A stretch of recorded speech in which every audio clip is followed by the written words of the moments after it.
자, 여러분 안녕하세요. 의료인문학 1, 의학의 역사죠. 오늘은 어, 그 제 다섯 번째 시간인데요. 교재로는 4장 치료에 해당하는 내용이 되겠습니다.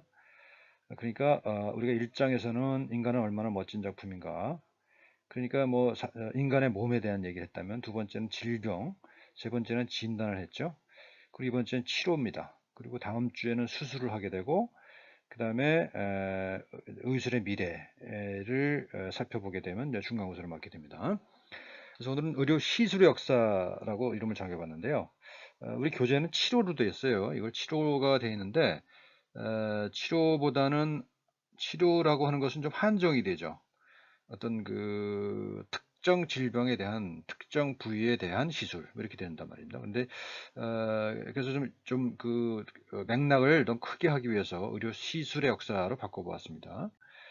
자, 우선 학습 목표입니다. 질병에 대한 구체적 시술의 내용, 시술의 내용이 변화해온 과정을 하나의 줄거리로 요약해서 말할 수 있다. 그러니까 그냥 구체적인 사실들을 나열을 하는데 그쳐서는 곤란하다는 것이죠. 그래서 어떤 시술을 했을 때, 근데 뭐 피를 뽑는다는 시술을 했을 때 그것이 어떤 역사적 맥락 속에 위치하고 있는지, 그리고 그 당시의 의학의 지식 수준이라든가 또는 사회적 구조와 어떻게 관련되는지 등등을 엮어서 그 변화 과정을 하나의 줄거리로 요약해서 말할 수 있기를 원합니다, 여러분께서. 자, 그다음 두 번째는 지식 체계로서의 의학과 구체적 시술 내용인 의술의 관계를 설명할 수 있다. 그렇죠? 지식 체계 어떤 지식 체계를 가졌다고 해서 곧바로 특정 질병에 대한 특정 치료법이 결정되는 건 아니죠. 그러니까 의학과 의술 간의 관계가 생각보다 훨씬 더 복잡하다라고 하는 거거든요.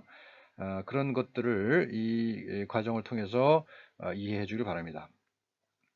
그 다음에 우리는 보통 그 의사가 건강의 전문가로 알고 있습니다만, 의사 말고도 다양한 의료 전문직들이 있죠.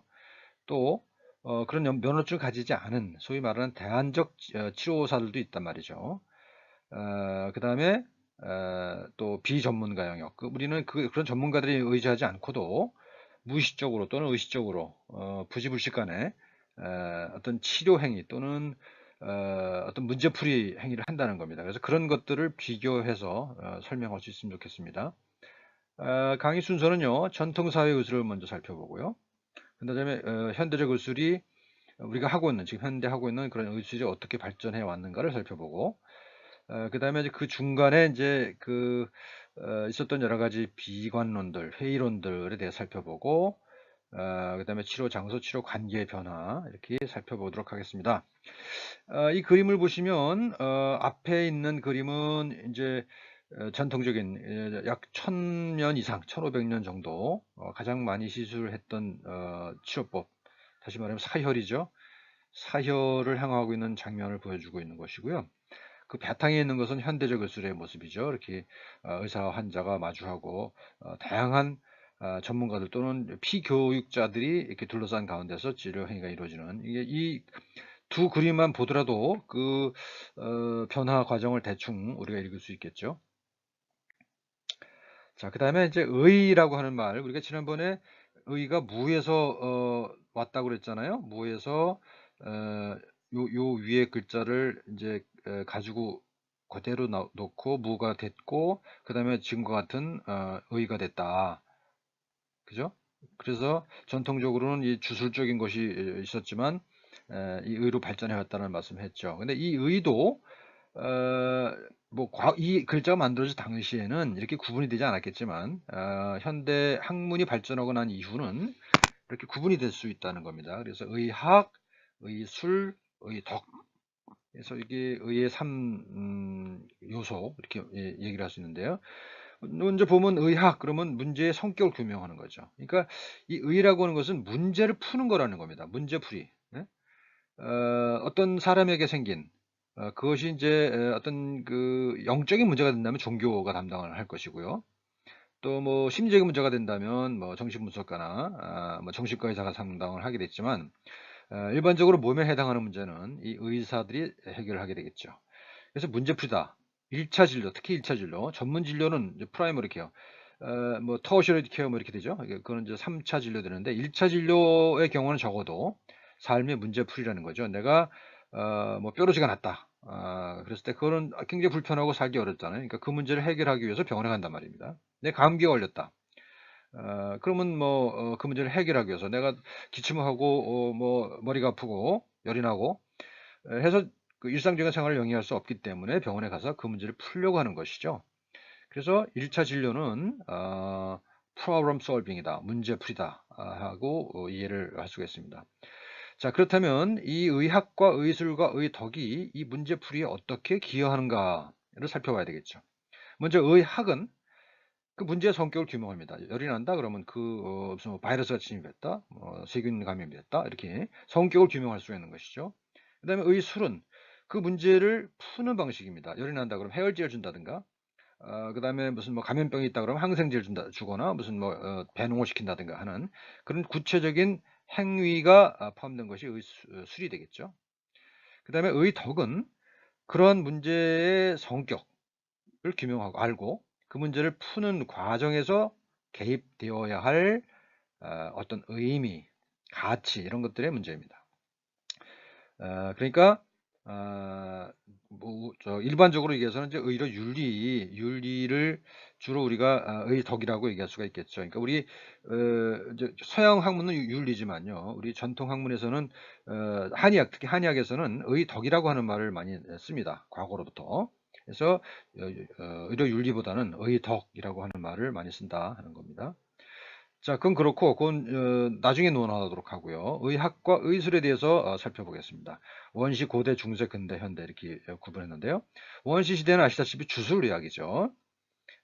구체적인 자연적인 현상으로서 질병이 아니라 어떤 초자연적인 초월적 존재에 의해서 생기는 것이 질병이라고 생각했기 때문에 뭐 구술을 한다든지 뭐 신전에 가서 기도를 한다든지 하는 그런 주술 이야기 있었고요. 고대에는 지난 시간에 얘기했던 것처럼 신전 이야기 있죠. 아스클레피오스 신전, 뭐 아스클레피오스 신, 임호텝, 뭐 아폴로 이런 다양한 신들이 있었고, 중국에도 삼황이 있었죠. 뭐 황제, 신농, 뭐 복희 이런. 그래서 그런 신적인 존재에 의존했던 것이고, 거기에 서서히 자연의학이 싹트기 시작하죠. 이 자연의학이 싹트기 시작하는데, 이것은 우리가 지난번에 강의에서 얘기했던 것처럼 그 뿌리는 서양의 경우는 히포크라테스일 거고요. 중국의 경우는 황제 내경, 황제일 겁니다. 황제 내경에, 그죠?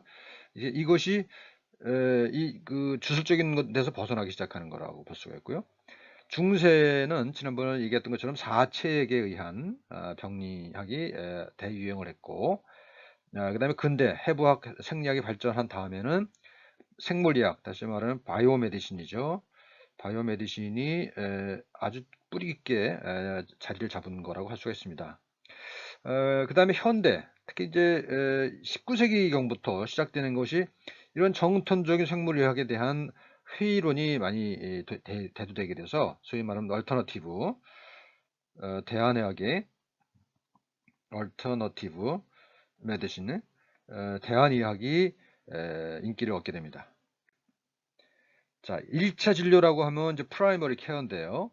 이 1차 진료를 담당하는 사람들을 우리가 피지션 또는 힐러라고 얘기를 하죠. 아시다시피 피지션이라고 말은 피지스라고 하는 그리스 말에서 왔거든요. 피지스라고 하는 그리스 말에서 왔는데 이것은 무슨 뜻이냐면 자연이란 뜻입니다. 자연. 그러니까 자연에 대해서 잘 아는 사람이 피지션입니다. 그러니까 의사인 거죠. 의사의 기원이 자연인 거죠. 우리가 물리학 그러면 피직스죠. 그것도 자연이잖아요.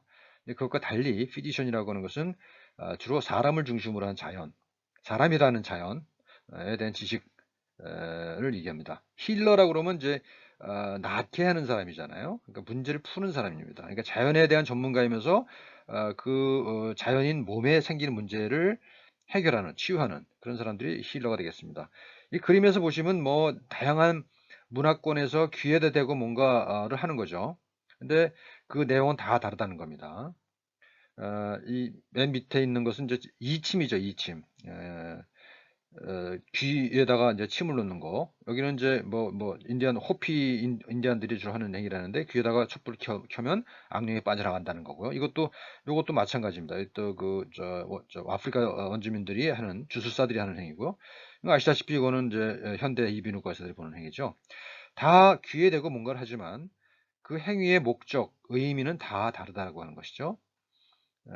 이렇게 다양하다라고 하는 것을 알 필요가 있습니다. 자, 과학적 의학과 전통적 사유. 18세기 말까지는 휴머럴 시어리, 체액설이죠. 그래서 그 피를 뽑는다든가, 토하게 한다든가, 설사를 하게 한다든가, 그 다음에 무슨 불로 지진다든가 이런 행위들을 많이 했습니다. 그래서 드라스틱 트리트먼트라고 그러죠. 그래서 소작 같은 거.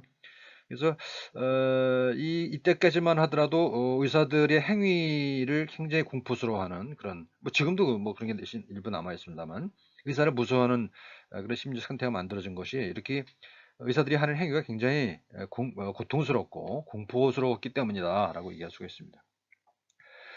그래서 이제 18세기, 19세기까지만 하더라도 이 과학적 사실들, 그러니까 해부학, 생리학 이런 것들이 발전했잖아요. 그런 것들이 발전하고 있었음에도 불구하고 그런 과학과 전통적 사유가 혼재했다. 동시에 존재했다는 겁니다. 그래서 해부학, 생리학이 발전, 혈액순환이 밝혀졌으면 당연히 사혈은 없어져야 마땅하죠. 논리적으로 보면. 그런데도 불구하고 19세기까지 사혈이 지속됐다고 하는 얘기죠. 그러니까 앞에 우리가 학습 목표에서 얘기했던 것, 의학과 의술의 관계가 그렇게 논리적으로 또는 직선적으로 연결되지는 않는다라고 하는 그런 사실들을 알 수가 있습니다.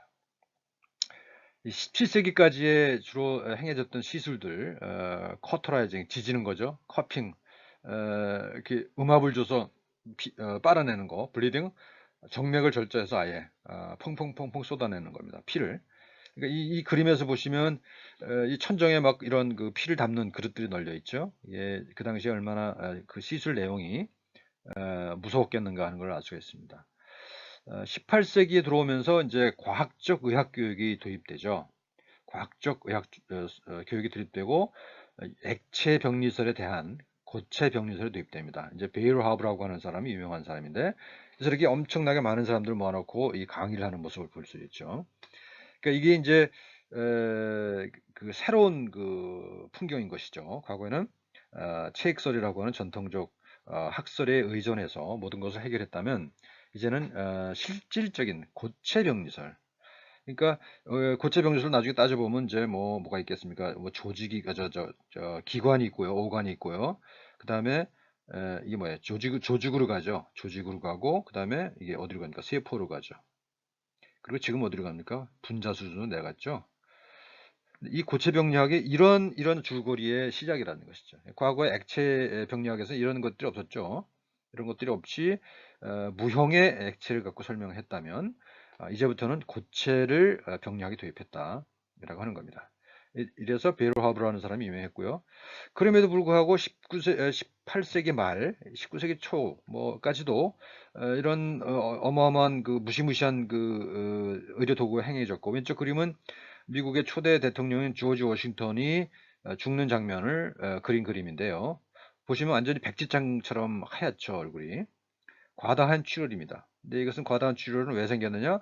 의사들이 피를 계속 뽑았기 때문이라는 것이죠.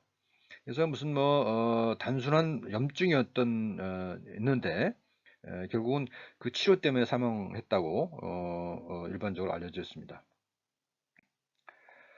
자, 18세기 말, 그러니까 조지 워싱턴 죽을 즈음이겠죠? 18세기 말의 상황을 보면 무한 경쟁 시대입니다. 그러니까 면허도 없어요. 누구라도 자기를 닥터라고 의사라고 부를 수 있었던 것이고요. 그리고 이제 그 안에 이제 이런 분류가 있는데요. 피지션과 서전과 바버들이 있죠. 아시다시피 피지션이라고 하면 대학을 나온 사람들이 주로 됐고요. 서전이라고 하면 바버도 마찬가지입니다만 도저직 수업을 통해서 배운 사람들. 그러니까 지식이 있을 리가 없죠. 문맹일 경우도 굉장히 많고요. 그래서 그 면허제 이전이었고 18세기 말까지만 하더라도 피지션과 서전과 바버들이 혼전하는 그런 상태였던 것이죠. 그래서 이게 피지션과 서전을 구분을 해봅시다. 우선 피지션은 환자 중심이죠. 이게 페이트로니지 시스템이라고 그러는데요. 주로 이 사람들은 귀족을 상대를 하죠. 귀족을 상대를 하기 때문에 환자라고 부르지 않고 페이트로니지, 그러니까 후원자라고 불렀던 것이죠. 그들의 봉사해서 먹고 사는 사람들이었을 거고요. 서전들은 주로 서민들을 상대로 했죠. 그리고 지식이 많지가 않았어요. 그러니까 뭔가 보여줘야 했던 것이죠. 화끈한 걸 보여줘야 했던 것이죠. 그래서 뭔가를 해야 된다는 그런 사람들이 이제 서전이었습니다. 근데 그러다 보니까 우리가 과학과 삶이 유리되었다고 할 수가 있습니다. 과학은 과학이고 병은 병이다. 그러니까 인체에 대한 과학적 설명은 또 나름대로 발전했지만 그것을 실제로 질병 치료에 활용하기는 굉장히 어렵다라는 겁니다. 지금의 상황과 비교해 보면 뭐 크게 다르지 않을 것 같아요. 그 기술이라든가 지식은 굉장히 많이 발전했지만 역시 공식의학이 있고 비공식의학, 얼터너티브가 있고 민간요법이 있고 역시 그렇다고 하는 얘기죠. 전통적 치료법을 보면은 대개 땀을 내는 것이 많았죠. 이건 뭐 우리 어렸을 때만 하더라도 열이 나면 뭐 푹 입을 푹 뒤집어 쓰고 땀을 흘려라 이런 얘기가 있었죠. 그래서 이건 뒤에 설명합니다만 동종요법, 호미오패스에서도 많이 활용했고요. 그 다음에 뭐 이가 사열이 가장 많았던 거고요. 그 다음에 토하게 하고 설사하게 하고 침으로 분비되게 하고 오줌으로 분비하고 뭐 이런 식의 전통적 치료법을 했다는 거고 이거는 이제 발한요법을 풍자해서 그린 그림인데요. 뭐 우리는 뭐 아직까지도 이러한 생각들을 가지고 있는 경우가 많이 있습니다. 뭐 감기 걸리면 소주에 고춧가루 타서 마셔라. 또는 이열치료라는 말도 많이 하죠. 뭐 이렇게 하고 우리 사우나 뭐 좋아하는 것도 비슷한 것 아닌가. 뭐 반신욕 이런 것들도 사실 어떤 그 의학적인 근거나 설명법이 잘 없죠. 그럼에도 불구하고 어, 일상적으로 상식적으로 행해지고 있는 시술이라고 할 수가 있습니다. 전통적 의사치료법은 물론 아까 말씀드린 대로 블리딩, 사혈이고요. 리칭, 거머리를 상처 부위에 넣어서 피를 빨게 한다는 거죠. 그런 것이 많았고 아까 말씀드린 대로 베일하브는 치액병리에다가 고체병리학을 합했다라고 하는 거고 그다음에 이 수은이라고 하는 것이 굉장히 오랫동안 많이 쓰입니다. 수은이라고 하는 일종의 금속이죠. 그것이 가지는 특성에 따라서 아마 그랬을 텐데 수은 증기를 마시게 하는 뭐 당연히 수은 중독에 걸리겠죠. 수은 중독을 마시게 하는 치료법이 19세기까지도 유행했다는 겁니다. 특히 매독 같은 경우에. 그다음에 돌팔이 천국이에요. 19세기 말 돌팔이 천국입니다. 약장사 뭐 성직자 행세를 하기도 하고 각종 무슨 뭐 마술 같은 걸 보여줘서 약을 파는 거죠. 이거는 이제 제가 어렸을 때만 하더라도 그러니까 1960년대죠. 1960년대만 하더라도 장터에 가면 이런 일들이 많이 벌어졌습니다. 약장사들 많았고요. 이렇게 이제 선전을 하죠. 이를 뽑는다. 이제 이를 뽑는 게 아니라 이를 뽑는 게 의료행위가 아니라 여기는 그러니까 보면 이렇습니다. 일종의 공연이에요. 보컬 앤 인스트루먼탈 뮤직. 그죠? 그 다음에 티스 익스트랙티드 해놓고 이를 뽑습니다 해놓고 뭐라고 그러냐면 free of charge, without pain. 그러니까 돈도 안 받고 아프지 않게 뽑아준다. 그러고서 뭘 하느냐? 이런 걸 파는 거예요. 뭐 채찍이라든지 칼, 뭐 스푼, 뭐 이런 것들을 파는 거죠. 그리고 amusing, interesting, 뭐 entertaining, 뭐 astonishing 이런 식으로. 그러니까 일종의 공연이었던 겁니다. 이를 뽑는다는 행위가 일종의 공연 행위였다고 보는 거죠. 이게 아주 재밌는 우리의 과거인 것이죠. 그 다음에 이제 이렇게 이가 없을 경우에 이를 사요. 그러니까 살아있는 이를 이 친구 보면은 뭐예요? 시커멓죠. 시커멓은데 이 사람이 이제 이를 팔러 왔어요. 이를 팔러 와서 이 기부인에 빠진 얘를 갖다 맞춰주는 거죠. 여기 이제 이를 팔고 나가는 사람도 있죠. 뭡니까? 손에다가 동전 딸랑딸랑 하면서 이를 빼고 나가는 경우.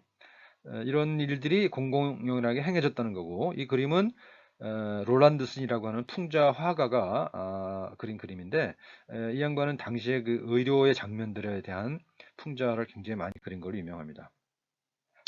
자, 그 다음에 그렇게 아까 말씀드린 대로 뽑고 뭐 지지고 토하고 뭐 설사하고 뭐 이런 아주 무시무시한 치료법이 많이 행해지다 보니까 사람들이 공포를 가지게 됐죠. 그래서 이런 헤로익 트리트먼트에 대한 반감이 쌓이게 차곡차곡 쌓이게 됩니다. 그래서 나타난 게 소위 얼터너티브들입니다. 대안의학들이죠. 근데 그 중에서 대표적인 게 호미오패스인데요. 이거는 뭡니까? 지금 보통 일반적인 의학은 예를 들어서 뭔가 A라고 하는 물질이 병을 일으켰다 그러면 이거를 죽이는, 그죠? 이거를 파괴시키는 그런 예를 들면 항생제가 대표적인 사례일 건데 그런 방식으로 가는데 호미오패스는 그렇지 않습니다. 거꾸로 어떤 A라는 병을 일으켰다고 한다면 이 병을 일으킨 물질을 찾아요.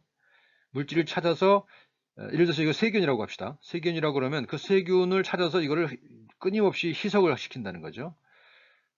끊임없이 희석을 시켜서 그거를 섭취를 하면은 그 병은 낫는다라고 하는 그런 뭐 과학적으로는 뭐 이해하기 어려운 그런 이론입니다만 아직까지도 유럽에서는 또 미국에서도 상당히 인기를 얻고 있다는 것이죠. 특히 유럽의 영국의 왕실이 이걸 좋아한다고 그래요. 그래서 아직까지도 호미오패스는 시술이 많이 되고 있다고 그럽니다. 자, 현대적 의사의 출현입니다. 보통 영국에서는요, 1858년 메디컬 리폼 액, 의료 개혁법이죠. 라고 하는 것이 시행될 때를 기준으로 얘기를 하는데 대개 이제 그 의사 그러면 메디컬맨과 닥터를 구분할 수 있습니다. 근데 메디컬맨이라고 하면 이제 이게 뭐가 되냐면 이제 일반적으로 메디컬맨이 지금 우리가 흔히 얘기하는 영국의 GP가 됩니다. 제너럴 프랙티셔너. 제너럴 프랙티셔너 되고 이 닥터가 지금 뭐예요?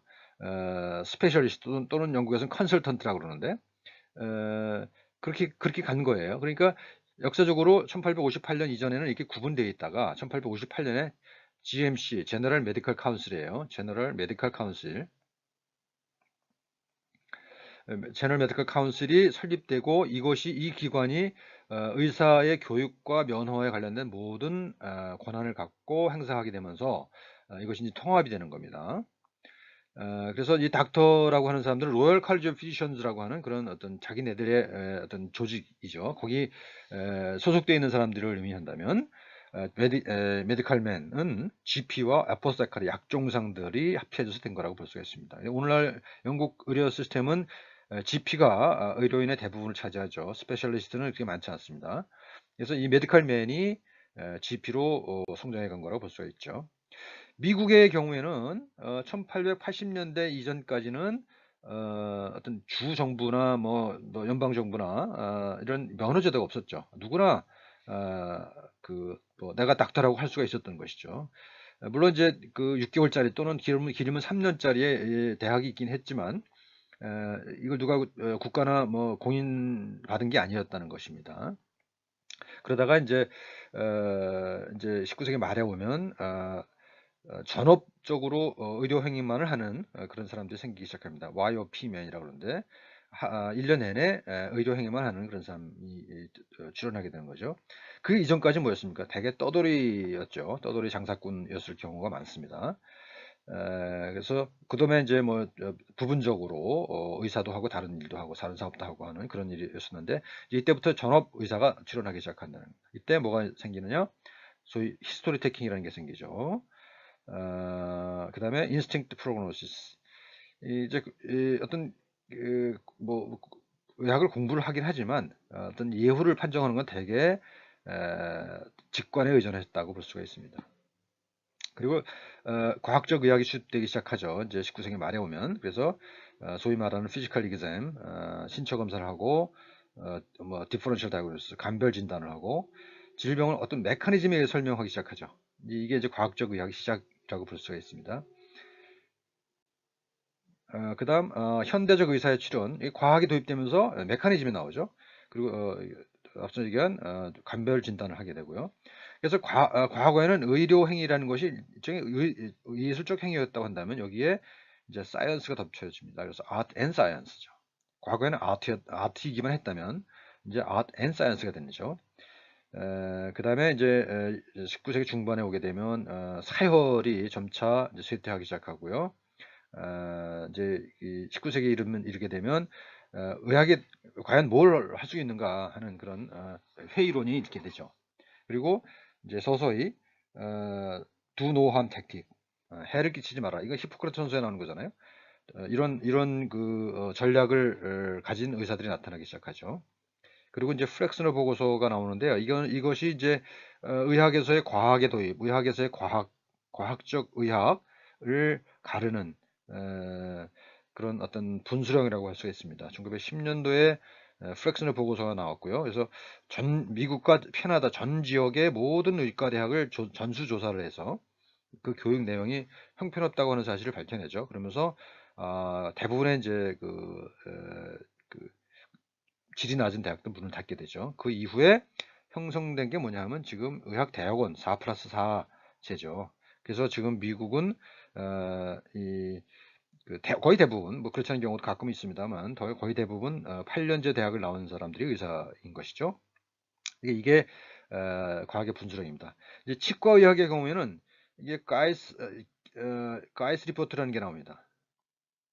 이게 이제 1928년이죠. 그러니까 프렉스널 보고서가 나온 지 18년 후에 가이스 보고서가 나와서 역시 마찬가지로 치의학을 과학으로 선언하죠. 그래서 그때부터 이제 본격적인 과학적 치의학이 시작되는 거라고 볼 수가 있습니다. 그다음에 이제 우리가 현대의학의 발전에 있어서 프랑스를 굉장히 중시할 수밖에 없는데요. 왜냐하면 여기 이제 피지컬 이그잼, 신체 검사라고 하는 것이 여기서 많이 발전했기 때문에 그렇습니다. 펠페이션, 만져보고 촉진, 퍼커션 두드려보고, 어스컬테이션 듣고 이런 것들을. 그러니까 굉장히 어떻습니까? 이거는 굉장히 메카니컬한 과정이죠. 그죠? 그러니까 메카니컬한 그 기계적인 그런 신체 검사가 이제 시작되는 겁니다. 지난 시간에 얘기했던 것처럼 청진이 이제 라이넥이라는 사람이 청진기를 만들어 귀를 대고 들여다보고 시작하고요.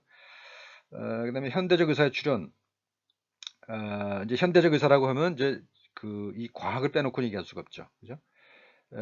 물론 이제 고대 의학, 중세 의학에서도 이론이 있었지만 현대적인 의미의 그런 과학은 아니죠. 그 당시에는 이론이지 과학은 아닙니다. 그렇죠?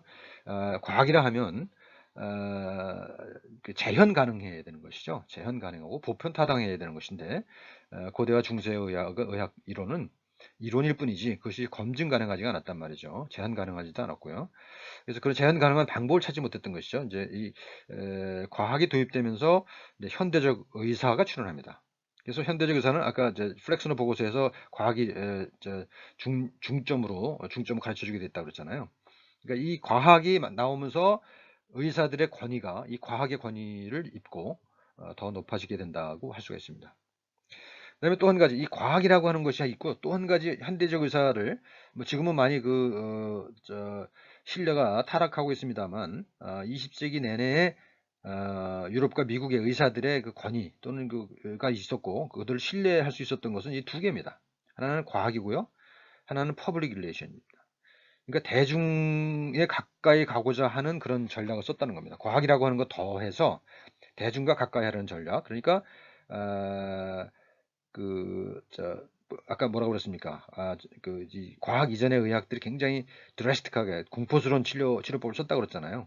그러니까 이제 과학을 도입하면서 그런 것도 아주 없어지진 않았지만 좀 따뜻한 손길을 강조하기 시작했다는 겁니다. 그래서 피지컬 컨택, 손을 만지잖아요. 뭔가 신체 접촉을 하지 않습니까? 물론 칼과 같은 무서운 거를 가지고 할 수도 있습니다만 맥을 잡는다든지 눈을 마주친다든지 하는 그런 소위 말하는 스킨십이죠. 스킨십을 함으로써 환자와 어떤 를 돌본다고 하는 그런 느낌을 많이 받았다는 것이죠. 거기다가 이 의사들은 어떤 겁니까? 과학의 옷을 입었단 말이죠. 그러니까 과학의 권위를 가지고 있는 사람들이 따뜻한 손길을 뻗쳐준다라고 하는 것이 환자들한테는 대단히 만족스러운 것이었을 거란 말이죠.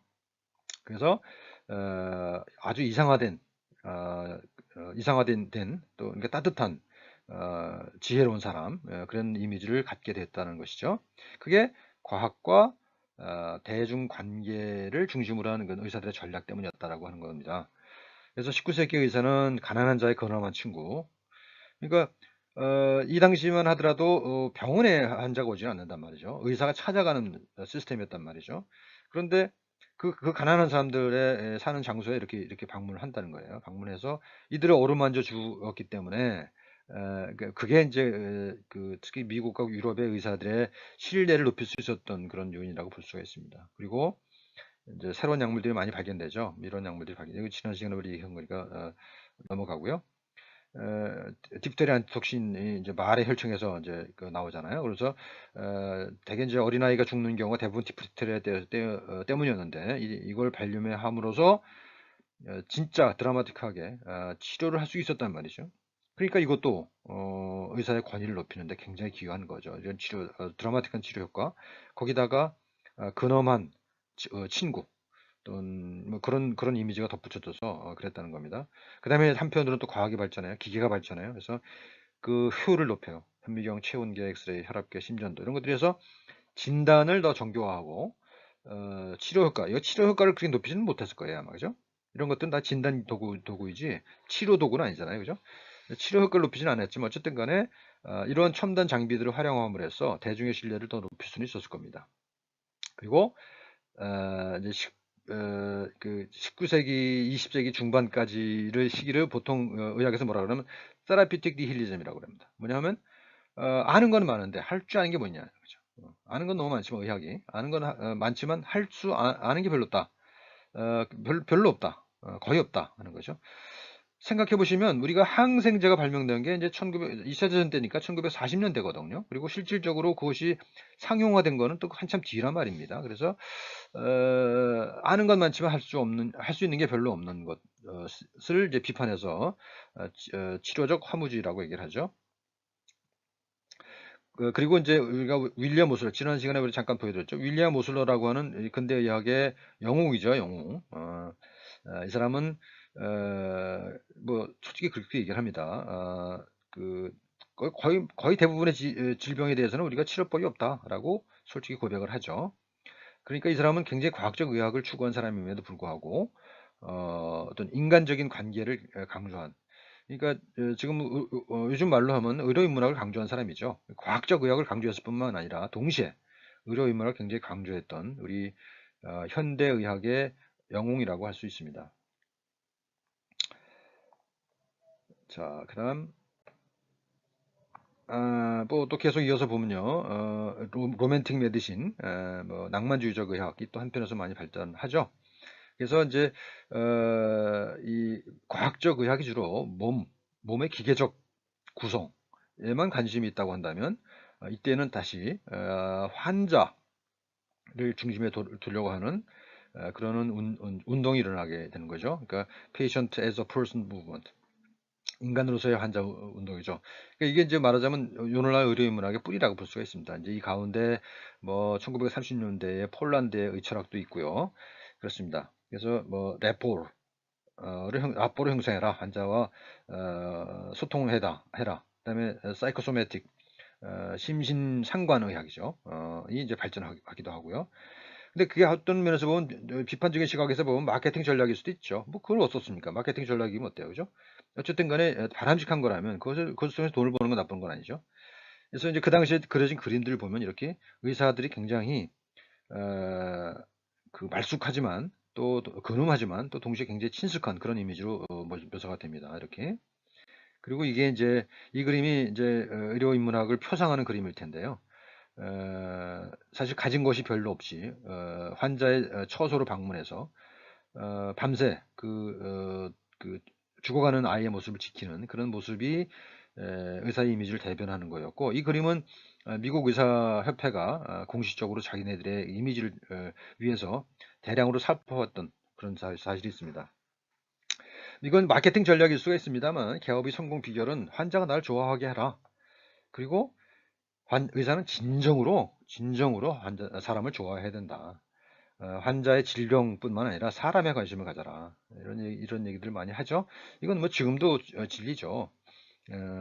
환자가 나를 좋아하게 해야 치료 효과도 좋고요. 여러 가지로 행복할 수가 있습니다. 그렇죠? 그래서 뭐 과학적인 만족 또는 인간적인 만족, 뭐 어느 것 하나도 놓쳐서는 안 되는 거지만 과학적 만족에만 그쳐서는 안 된다라고 하는 것이 이제 이때 얘기고요. 뭐 지금도 여전히 운영되고 있습니다만 하버드 같은데 Treatment of Patients as Persons 강좌를 운영한다. 뭐 지금 이것이 의료 인문학으로 갔어요. 이제 의료 인문학으로 가서 의료 인문학의 여러 가지 교육 방식이 도입되고 있기도 합니다. 자, 그 다음에 대안의학입니다. 이렇게 과학적 의학이 대중과 접촉면을 넓히면서 신뢰를 확보를 하기도 했지만, 또 한편으로는 그런 할 수 없는 것, 그 세라피틱 니힐즘에 의해서 할 수 있는 게 뭐가 있냐라고 하는 그 회의가 있었고요. 또 한편으로는 굉장히 끔찍한, 무서운, 고통스러운, 공포스러운 그런 치료 방법을 채택하는 경우가 많았기 때문에, 그런 것들에 대해서 비판하면서 나온 것들이 이제 대안의학입니다. 그래서 미국 같은 경우 크리스찬 사이언스라는 게 있었고요. 이거는 뭐 완전히 신앙으로 질병을 치료하자는 거고요. 메디칼 바타니스도 역시 마찬가지로 어떤 종교적인 것이긴 했지만, 어쨌든 육식을 삼가고 뭐 이러저러한 채식 위주로 해라. 그다음에 금욕을 해라. 인공 약물 같은 거 먹지 말고 뭐 그래라. 뭐 이런 것들이 이제 나왔고요. 영국에는 역시 마찬가지 베지터블 그러니까 채소, 그 식물로 만든 그런 뭐 알약들도 뭐 있었고요. 그래서 이건 뭐 사실은 지금 생각해 보면 뭐 효과가 있었을 것 같지는 않죠, 저는. 그죠? 그다음에 다양한 대안의학들이 나옵니다. 뭐 여기 뭐 일일이 다 언급할 필요는 없을 것 같습니다. 그다음에 네이처 힐링, 자연 치유에 대한 그 관심도 높아지기 시작하죠. 그리고 이것은 지금도 이어지고 있는 것이죠, 한편으로. 자, 1차 진료입니다. 장소 이동이 굉장히 중요한 것 같아요. 이제 현대로 들어오면서 20세기 말로 들어가면서 GP에서부터 스페셜리스트로 중심 이동이 되죠. 이거 이제 뭐 대중이 원해서 그렇기도 합니다만, 한편으로는 공급자 측에서 조정한 측면도 있다, 이렇게 잭슨 지적을 하고 있습니다. 그리고 이 1차 진료의 장소가 환자의 집에서 이루어졌던 것이 이제 병원 또는 진료소로 이동을 하죠. 이것을 권력의 이동이라고 보는 겁니다. 그러니까 과거에는 환자가 의사를 불러서 자기 집에서 진료를 받았다고 한다면, 이제는 아픈 사람이 병원 의사의 장소로 가야 되는 거죠. 그래서 제가 어렸을 때만 하더라도 저 의사 선생님들이 왕진을 많이 다니셨는데, 요즘 왕진 거의 없죠. 뭐 가끔 뭐 있긴 합니다만, 왕진을 가는 경우는 거의 없습니다. 여러 가지 이유가 있습니다만. 그래서 그게 이제 큰 변화다라고 하는 얘기를 하는 거죠. 과거에는 이렇게 왼쪽 그림처럼 마차를 타고 막 합니다. 그래서 스웨덴의 어떤 병원에 갔더니 거기 이제 이런 것들이 다 전시되어 있더라고요. 과거에 이 눈보라를 뚫고 환자의 집을 찾아가다가 뭐 죽은 의사의 이야기도 많고요. 그렇습니다. 그러니까 의사들이 굉장히 권위가 있는 사람이었지만, 또 이렇게 자기 몸소 움직여서 환자의 집으로 달려가는 그런 모습들이 환자들한테 큰 감동을 주었을 것 같습니다. 하지만 지금은 오른쪽 그림처럼 환자들이 의사가 있는 곳으로 와야만 합니다. 그러니까 환자가 살아가는 실제 생활의 모습을 의사가 보기 어려운 거죠. 그래서 이제 의료 관계에서 삶이 사라진다라고 하는 비판을 많이 하기도 합니다. 자, 1차 진료의 변화죠. 재밌는 거는 20세기 들어와서 감염병이 대폭 감소하죠. 19세기부터 시작된 겁니다만, 위생개혁이 일어나고, 그다음에 또 이제 독성이 약화되기도 하죠. 많은 그 사람들을 죽이고, 또 그 균들도 진화하니까요. 사람들도 진화하고, 그래서 줄기 시작했고, 그다음에 이제 소독법이 발전되면서 또 줄었고요. 그다음에 이제 1935년대 썰파제가 나오면서 치료를 어느 정도 할 수 있었다는 것이죠. 그래서 감염병, 대부분의 질병이 감염병이었는데, 그 감염병은 대폭으로 줄게 되죠. 대폭으로 줄었지만 역설적이게도 그 진료의 수요는 계속 증가한다는 겁니다.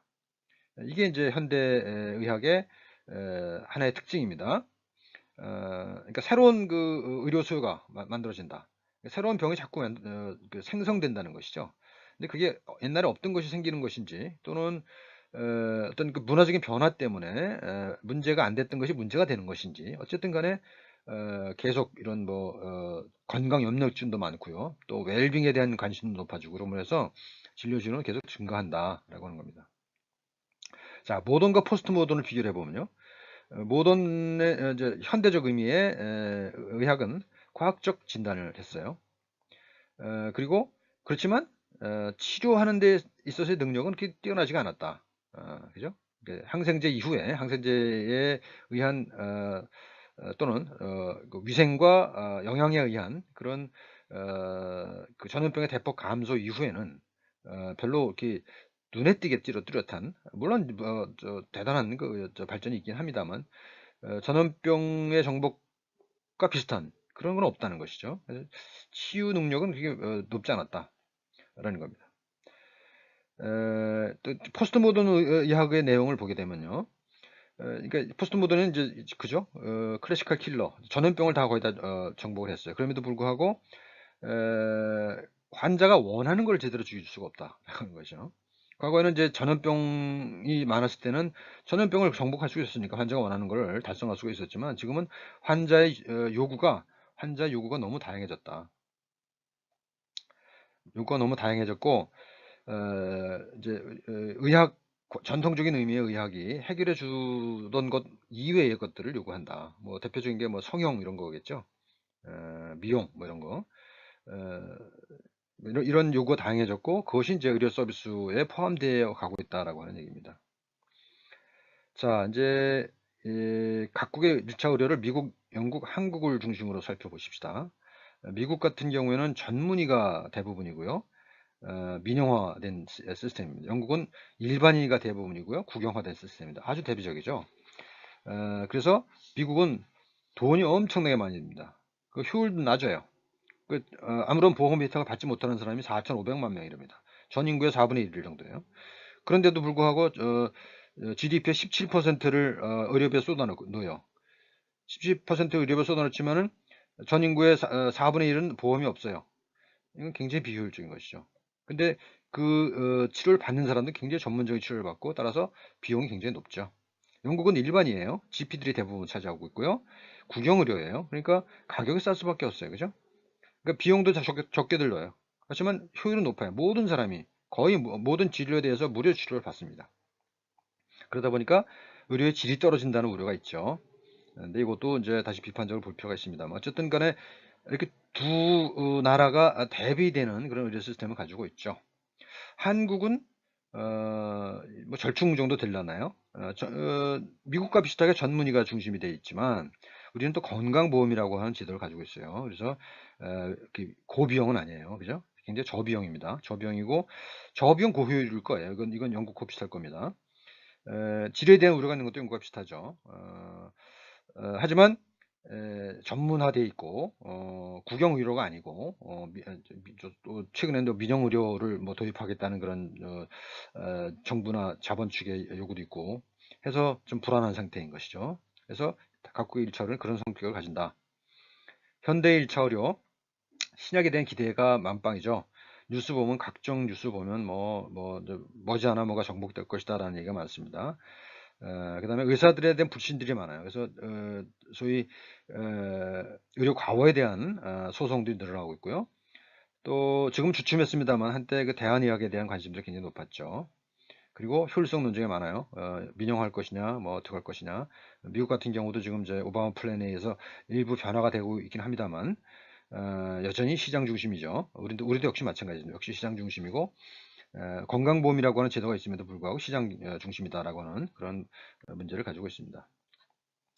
자, 1차 진료료의 미래라고 했습니다. 이제 아까 잠깐 말씀드렸다시피 우리가 병원에서 하는, 의사가 하는 행위만이 의료 행위는 아니라는 것이죠. 이제 문제를 푸는 행위는 아니라는 것이죠. 대한 영역이 있고요, 분명히. 그죠? 아까 우리나라 같은 경우는 뭐 한의학이 대한 영역이 될 수도 있을 것 같아요. 유럽이나 미국 같은 경우는 뭐 다양한 종류의 동종요법, 정골요법, 그 밖에도 무슨 크리스천 사이언스 백이 다 있습니다만, 우리는 그런 것들이 되게 한의학에 흡수되는 경향이 있는 것 같아요. 그래서 우리나라에서는 전문가 영역을 바이오메디신이라고 한다면 대한 영역을 한의학으로 볼 수도 있지 않을까, 그런 생각을 해봅니다. 그 다음에 나머지 대부분은 이제 비전문가 영역이죠. 우리가 예를 들어서 손을 비었다 그러면 약국 가서 연고 사다 바르잖아요. 그러고 말잖아요. 그죠? 그런 거. 그래서 우리가 또는 대증요법, 감기 걸렸을 때 무슨 땀을 흘린다든가 이런 것들을 대부분 하죠. 또는 할머니나 어머니가 약손으로 주물러 주기도 하고요. 그런 것들이 다 비전문가 영역에 속하고 비율로 보면 그게 훨씬 더 크다는 겁니다. 아스 클라인만이라는 의료 인류학자가 그린 그림입니다. 전문가 영역과 대한 영역은 비전문가 영역에 비하면 사이즈가 작다. 그래서 이걸 겹치기도 하고 서로 겹치기도 하고 서로 뱉어주기도 하다. 그렇지만 이게 우리가 잊지 말아야 될 것은 이 레이 섹터 비전문가 영역이 이렇게 크다라고 하는 점은 너무 당연해서 잊어버리는 경향이 있다. 그래서 이런 부분도 해야 될 거라고 생각하고, 그래서 이렇게 구분하는 게 이렇습니다. 정통의학, 비정통의학, 그다음에 뭐 민중의학 이렇게 할까요? 이런 형식을 가지고 있는 것이죠. 정통의학은 형식적이고 비정통의학은 전통적이고, 비전문가 영역은 커먼센스 상식에 의존하고, 그죠? 그다음에 정통의학은 전문가 영역은 바이오메디컬 사이언스 생물의학이고, 제한의학은 컴플리멘터리, 그러니까 보완적인 것이고요. 그다음에 저기 민속적이죠. 그다음에 이 비전문가 영역은 인포멀해요. 비공식적인 거죠. 그렇습니다. 이쪽은 전문가 영역은 서양 중심이고, 뭐 여기는 서양일 수도 있고 동양일 수도 있고요. 그죠? 이거는 뭐 다 포함하는 거, 그렇게 얘기할 수가 있을 것 같습니다. 자, 여기까지고요. 오늘 지금까지 말씀드린 내용은 이 케임브리지 일러스트레이티드 히스토리 오브 메디신이라고 하는 책에 나오는 내용을 제가 나름대로 요약을 해본 겁니다. 여러분들, 우리 교재 의학 오디세이에 나오는 내용과 조금 다르죠? 그 교재에 나오는 내용은 그 구체적인 사례들의 내용들이 중심으로 되어 있습니다. 그래서 이 강의를 들으시고 그 교재를 참고하시면 그 더 자세한 내용들을 알 수 있을 겁니다. 자, 수고하셨습니다. 감사합니다.